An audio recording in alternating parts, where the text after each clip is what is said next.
खरं तर तुमच्या गावामध्ये एक गाव एक गणपती ही परंपरा चालू आहे, बरोबर आहे.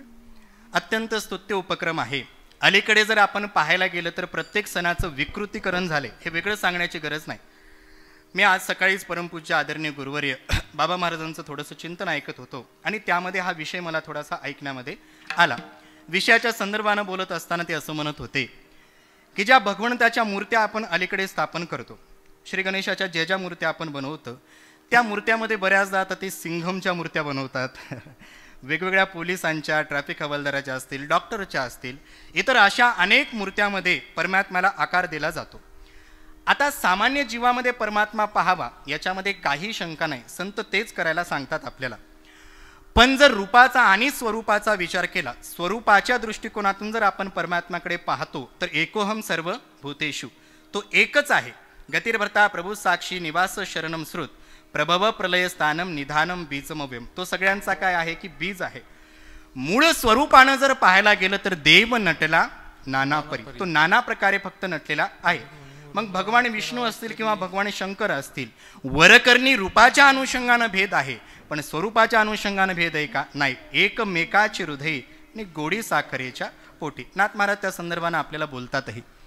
स्वरूपाच्या ठिकाणी भेदच नाही पण रूपाच्या ठिकाणी मात्र भिन्नता आपल्याला पाहायला मिळते. ती कशी?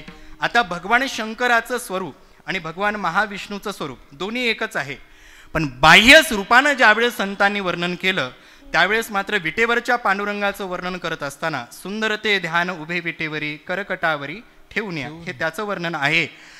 तर परमात्म्याचं वर्णन करत असताना, भगवान शंकराचं वर्णन करत असताना ते वर्णन कसं केलंय? व्याघ चर्म किंवा व्याघचर्म गुंडाळलेलं आहे, कंठी शोभे वासुकीहार, गळ्यामध्ये रुद्राच्या त्या सगळ्या एकूण जे काही स्वरूप परमात्म्याचं वर्णन केलंय त्यामध्ये मात्र भिन्नता आहे. म्हणून वर्षानुवर्ष श्री गणेशाचं जे काही रूप चालत आलेलं आहे त्याच रूपामध्ये ती मूर्ती स्थापन करणं गरजेची आहे.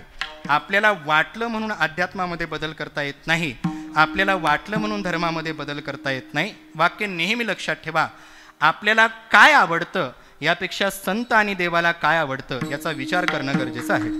विठाला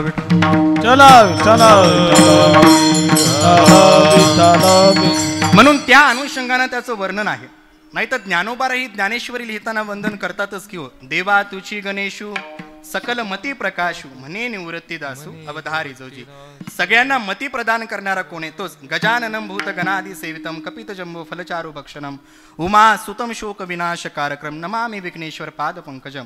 आपण त्याचं वर्णन करतोच, पण करत असताना, कोणताही सण साजरा करत असताना त्याच्या मागचे जर कारण, परंपरा जर आपल्या लक्षात नाही आल्या तर त्याचं विकृतीकरण होतं.